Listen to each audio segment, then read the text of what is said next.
Assalamualaikum warahmatullahi wabarakatuh. Salam sejahtera. So kita sambung kita punya lecture CO2 dengan membrane fabrication, iaitu bahagian terakhir.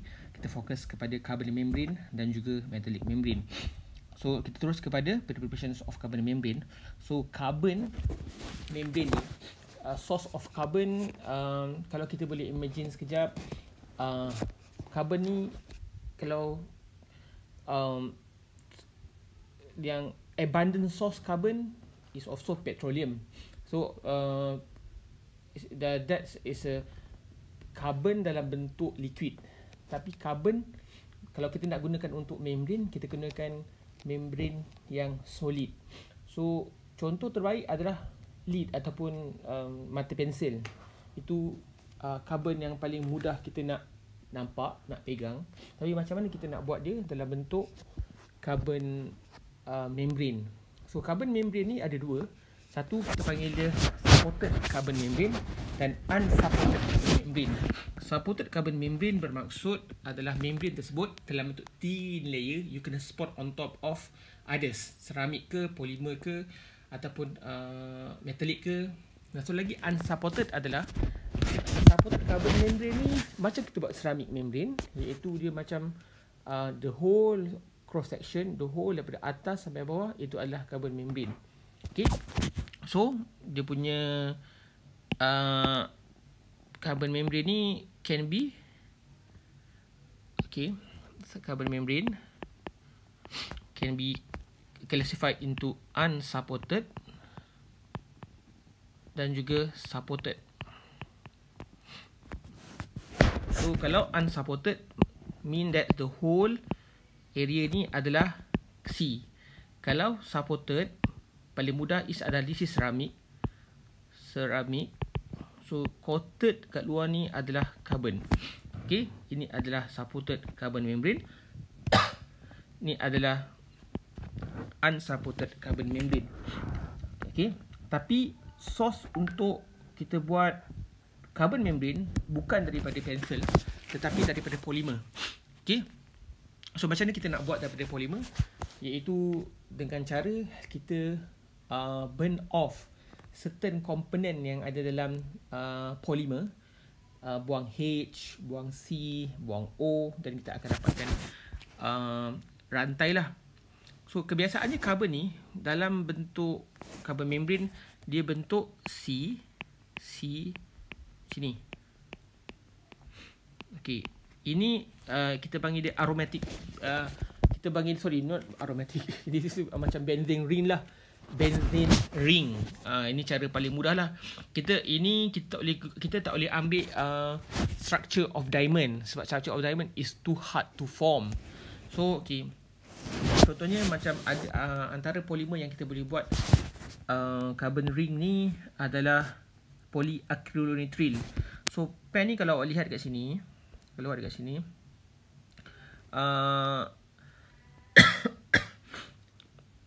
sini ada, ya, sini, okey, ni adalah rantai dia.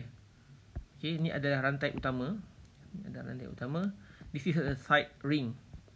So side ring ni, okey, kita boleh susun dia so that kalau ni kita boleh engineer dia supaya yang one of the bond ni pergi kat sini.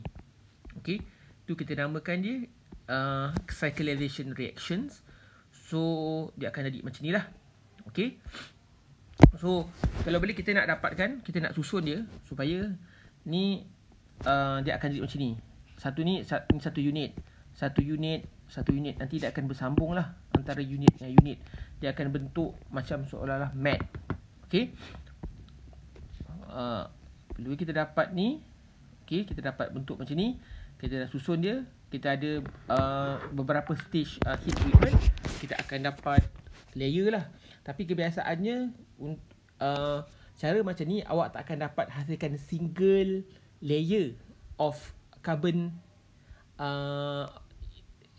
carbon sheet. Awak tak boleh dapatkan, sebab kebiasaannya polimer pun dia terdiri daripada berpuluh-puluh atau berjuta-juta rantai yang ni. Okey, dia depan, belakang, atas, bawah. Jadi awak akan dapat dia ada dia bentuk dia akan bentuk macam ni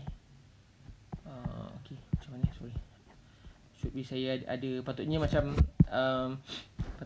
mana kalau disusun dia macam seolah-olah kalau awak susun dalam buku. Okey, satu sheet tu satu mewakili susunan this one. Tapi kalau awak macam stack dia seperti dalam buku lah. Okey, itu adalah carbon membrane. Okey. So cara ini adalah yang ni method ini adalah macam mana kita nak sambung lah. This is can be another study lah, another master study how to sambung this is efficiently lah. Okay. So dalam proses apabila kita dah buat kita dah buat this process. Apabila kita dah buat this process, kita dah sambungkan benda ni. So kita akan go kepada kita nak buang this chain N. Kita nak buang N ni. Kalau boleh N tu kita nak buang so that dia akan replace dengan C yang ada kat atas ni. Okay, boleh. So cara dia adalah dengan kita buat carbonization process. In fact, carbonization process adalah proses di mana kita heatkan this thing kepada suhu 400 hingga 1300. Pada suhu 400 hingga 600 degree C, kalau awak boleh lihat dekat sini,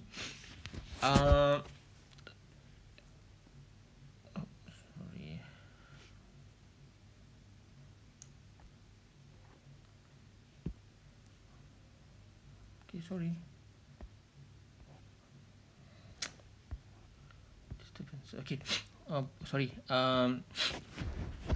So awak lihat kat sini, hidrogen ni kita akan nak buang hidrogen ni dulu. Kita nak buang this one, hidrogen ni kita nak buang dia. Lepas tu dia akan bersambung. Lepas dah siap satu part ni, dia akan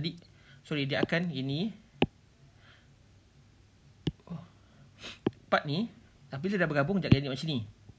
Okey, apabila ini berlaku pada suhu 400 hingga 600 degree C. Apabila dah ada yang ni, so kita panaskan lagi suhu tapi di dalam stage yang sama. Okey, pada suhu 600 hingga 1300 dia akan merge ni dengan yang ni untuk bentuk matte macam ni. Okey.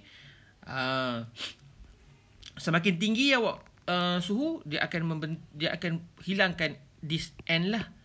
Okay, so akan jadi very long chain. Sini kita bagian dia carbonization process. So untuk carbonization process, dia punya condition adalah kena dalam inert ataupun kena dalam vacuum. Tapi the best way is dalam inert lah.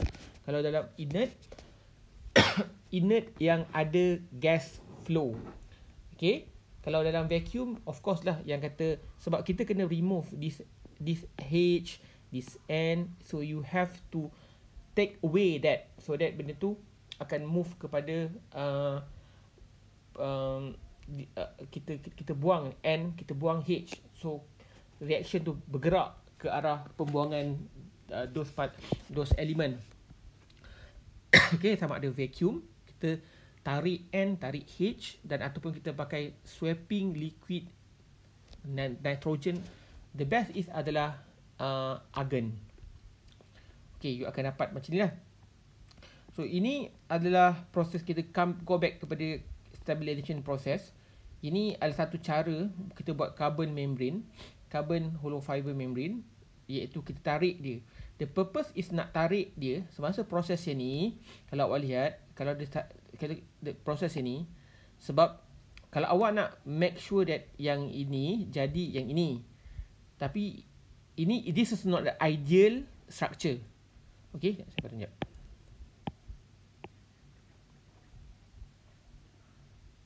Okay, polimer tak akan duduk macam ni, tak akan stacking macam ni, sebab dia ada, kan awak belajar polimer, dia suka packing diri dia dalam keadaan yang very close contact. Macam ni, there are a lot of space over here, so dia tak suka. So kalau awak kita nak form dia, jadi kita kena paksa dia, rentap dia, tarik dia supaya dia tegak macam ni, iaitu dengan apply some of mechanical stress over here. so that dia akan jadi macam ni. Okay, ini kalau nak gunakan pen. Okay, kalau polimer lain, cara lain. Ini kalau kita nak gunakan pen. Okay. Okay, ada juga carbon membrane daripada polyimide. Okay, kalau carbon membrane daripada polyimide tidaklah sesusah daripada pen. So, berdasarkan kepada polyimide ni, berdasarkan cara polyimide pula, you tak perlu nak stretch, nak apply stretching, sebab structure dia memang dalam bentuk macam ni. So kalau you lay down the thin film of carbon polyimide ni, so in the end you akan dapat structure macam ni lah. Okay, tapi structure ni kalau lihat kat sini, structure ni of course you perlukan, kalau you tengok kat sini kan, structure dia yang ni, structure ni dengan structure yang ni macam lebih kurang sama. Tetapi kalau lihat kat sini, ni bahagian ni, yang ni nanti, ini kita nak buang yang ni, kita nak buang yang ni, kita nak buang yang ni, supaya dia akan jadi in the end akan sambung dia seperti yang ini. Okay, so proses fabrications carbon membrane pun dia kena bergantung kepada dia punya precursor, iaitu bahan permula. Bahan permula lain method dia. Okay, kita kena adapting lah. Dia tak boleh pakai method yang sama untuk semua material. Dia kena tengok apa hasil akhir yang awak nak, macam mana sifat-sifat material tersebut. Okay, so yang ini adalah ini bahagian dalam ini CO ni, of course yang slide ni adalah CO3 lah. Okay. Okay, now kita masuk. Okay, itu complete untuk carbon membrane punya bahagian. Okay,